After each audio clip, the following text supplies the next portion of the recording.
عشان تعملي عرقسوس ويطلع مظبوط زي اللي بنشتريه من بره، من غير ما يبقى فيه مرارة. بنعمل ايه؟ بنجيب كمية العرقسوس اللي احنا عايزين نستخدمها، وبعد كده هو بنحط مقدار بسيط من الكربونات،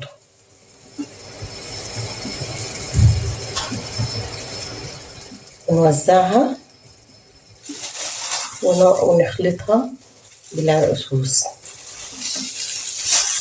كويس.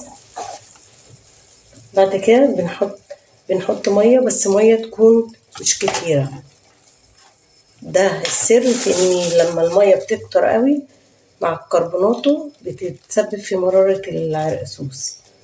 هنحط ميه بسيطه كده هو،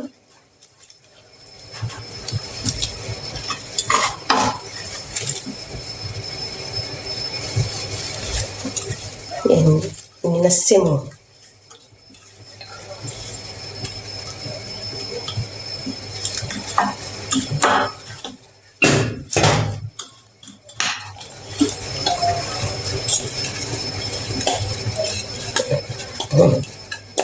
نوزع المية مع الكربونات كويس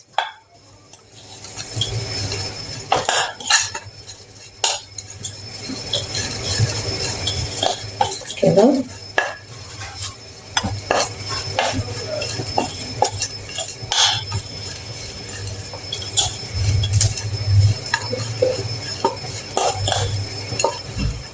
بس ده كده الشكل المطلوب بالنسبة للمية اللي محطوطة على العرقسوس.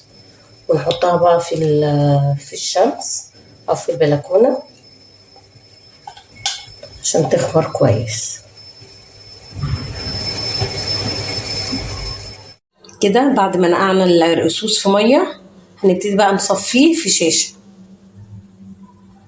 ودي كده العرقسوس بعد ما صفيناه بشاشة. هقولك بقى على تريكة عشان خاطر العرقسوس تلاقي عليه رغوة زي ما بنشتري من بره. بنعمل ايه؟